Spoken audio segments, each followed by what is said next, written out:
Basically आज से कुछ सालों पहले तक cinematic universe, post credit scene और मिड क्रेडिट सीन, इन सब के बारे में जब भी हम कुछ बात सुनते थे या बात करते थे तो हमारे माइंड में सिर्फ और सिर्फ मार्वल या डीसी की ही मूवीज़ की इमेज बनती थी, क्योंकि उस टाइम पर हमारे इंडियन सिनेमा में एक भी सिनेमैटिक यूनिवर्स एग्जिस्ट नहीं करता था। बट टाइम चेंज हुआ और हमारे इंडियन सिनेमा के पास भी एक नहीं, दो नहीं, बल्कि पूरे 10 सिनेमैटिक यूनिवर्स बनकर तैयार हुए, जिसमें से कुछ ने तो इंटरनेशनल लेवल पर भी धूम मचा दी। तो बेसिकली आज हम इन्हीं 10 सिनेमैटिक यूनिवर्स को अच्छे से एक्सप्लोर करेंगे, तो वीडियो को लास्ट तक जरूर देखना। क्या सबसे पहले आता है हिटवर्स या हिट यूनिवर्स, जो बेसिकली एक suspense crime mystery type universe है, जिसके अंदर हमें अभी तक सिर्फ और सिर्फ 2 ही मूवीज़ देखने को मिली हैं, यानी हिट द फर्स्ट केस और हिट द सेकंड केस। जहाँ इन दोनों ही मूवीज़ की कहानी, मिस्ट्री और उनका प्लॉट काफ़ी ज़्यादा इंगेजिंग, बेहतरीन और सस्पेंस से भरा हुआ है। जहाँ इस यूनिवर्स की थर्ड मूवी में हमें नेशनल स्टार नानी भी देखने को मिलेंगे, जो इसकी कहानी को आगे बढ़ाएंगे। और कुछ लेटेस्ट खबरों के अनुसार इस यूनिवर्स की चौथी मूवी के अंदर हमें इन तीनों ही एक्टर्स का एक जबरदस्त कोलैबोरेशन देखने को मिलेगा, जहाँ ये तीनों ही एक्टर्स एक साथ हमें एक ही केस पर काम करते देखने को मिलेंगे। नेक्स्ट है दिनेश विजयन का हॉरर कॉमेडी यूनिवर्स, जिसमें हमें सुपरनैचुरल, हॉरर और कुछ ऐसी अनसुनी कहानियों को एक्सप्लोर करने का मौका मिला, जो एक्चुअल में काफ़ी इंगेजिंग और इंटरेस्टिंग थी, जिसके अंदर हमें अभी तक स्त्री, रूही और भेड़िया मूवी ही देखने को मिली है। जहाँ स्त्री इस यूनिवर्स की one of the best movie है, और आने वाले समय में हमें इस यूनिवर्स के अंदर मुंझा, स्त्री 2, वैम्पायर्स ऑफ विजयनगर, भेड़िया 2 और रूही रिटर्न्स जैसी मूवीज़ भी देखने को मिलेंगी, जो इस यूनिवर्स को और ज़्यादा हाई लेवल पर एक्सप्लोर करने का काम करेंगी।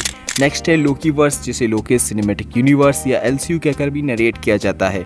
जहाँ इस यूनिवर्स के अंदर हमें अभी तक मात्र 3 ही मूवीज़ देखने को मिली हैं, यानी कहती, विक्रम और लियो। और ये तीनों ही मूवीज़ की स्टोरी, उनका कनेक्शन, रेफरेंसेस इतने ज़्यादा यूनिक और बेहतरीन वे में जाकर हमारे सामने प्रेजेंट किए गए हैं कि अगर तुमने एक मूवी में कुछ मिस किया तो दूसरी तुम्हें बिल्कुल बाउंस मारेगी। जहाँ इस यूनिवर्स की सबसे बड़ी हाइप इसका विलन यानी रोलेक्स है, जिसने इस यूनिवर्स को एक अलग ही लेवल पर पहुँचा दिया। और अब आने वाले समय में हमें इस यूनिवर्स के अंदर कहती 2, विक्रम 3 और मोस्ट एंटिसिपेटेड मूवी रोलेक्स की एक स्टैंड अलोन मूवी भी देखने को मिलेगी। नेक्स्ट है कॉप यूनिवर्स, जिसके अंदर हमें अभी तक कुल 4 मूवीज ही देखने को मिली है, यानी सिंघम, सिंघम रिटर्न्स, सिम्बा जो कि ऑलमोस्ट रीमेक मूवीज थी।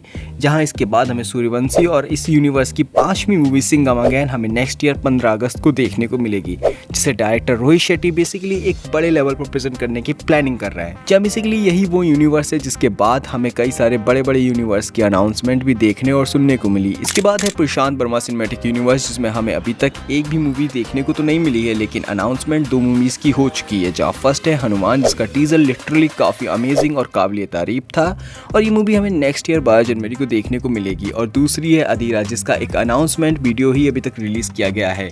नेक्स्ट है KGF यूनिवर्स या प्रशांत नील यूनिवर्स, जिसे बेसिकली KGF 2 के बाद सेटअप किया गया। हालांकि अभी तक सिर्फ और सिर्फ हमें इस यूनिवर्स के अंदर 2 ही मूवीज देखने को मिली है, और जहां आने वाले समय में हमें इस यूनिवर्स के अंदर Salaar part 1, part 2, NTR 31, Bagheera और KGF चैप्टर 3 जैसी मूवीज देखने को मिलेंगी, जो इस सिनेमैटिक यूनिवर्स को एक बड़ी स्केल पर प्रेजेंट करने का काम करेगी। नेक्स्ट है अस्त्रवर्स, इंडियन माइथोलॉजिकल स्टोरीज से इंस्पायर ये यूनिवर्स, जिसे अपने BFX, CGI और प्रेजेंटेशन के चलते काफ़ी ज़्यादा अप्रिशिएट किया गया। हालांकि अभी तक इस यूनिवर्स के अंदर हमें सिर्फ ब्रह्मास्त्र का पहला पार्ट ही देखने को मिला है, लेकिन इस यूनिवर्स के कर्ता धर्ता अयान मुखर्जी ने खुद इस बात की पुष्टि की है कि वो अपने इस अस्त्रवर्स को ब्रह्मास्त्र की टाइलॉजी तक ही सीमित नहीं रखेंगे, बल्कि उसे और अच्छे से एक्सप्लोर करेंगे, जिसमें हमें और भी सुपर हीरोज़ के स्टैंड अलोन मूवीज़ और उनका क्रॉसओवर देखने को मिलेगा। नेक्स्ट है इंडिया का बिगेस्ट सिनेमैटिक यूनिवर्स, यानी कि स्पाई यूनिवर्स, जिसके अंदर हमें अभी तक एक था टाइगर जिंदा है, वॉर और पठान जैसी ही ब्लॉकबस्टर मूवीज़ देखने को मिली है।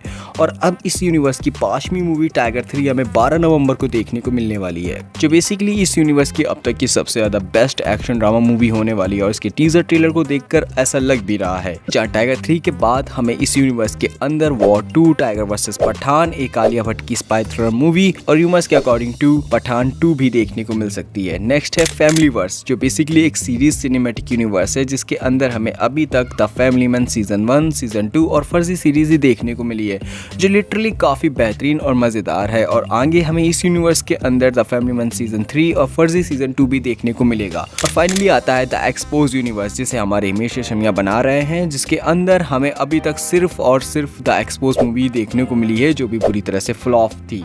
और इस यूनिवर्स का नेक्स्ट झटका यानी बैड टैस्ट रवि कुमार हमें नेक्स्ट ईयर देखने को मिलेगा। इसके अलावा सुनने में ऐसा भी आ रहा है कि हाउसफुल फ्रेंचाइजी का 5th part basically multiversal part होगा। होगा जिसे इस फ्रेंचाइजी के सभी मूवीज़ को जोड़कर बनाया जाएगा, और अगर ऐसा होता है तो कहीं ना कहीं हमें हाउसफुल यूनिवर्स भी देखने को मिल सकता है। तो ये थे वो इंडियन सिनेमैटिक यूनिवर्स जो हमें करंट टाइम पर देखने को मिल रहे हैं। वैसे इनमें से तुम्हारा कौन सा फेवरेट सिनेमैटिक यूनिवर्स है, कमेंट्स में ज़रूर बताना, और ऐसी इन्फॉर्मेटिव वीडियोज़ के लिए डू सब्सक्राइब।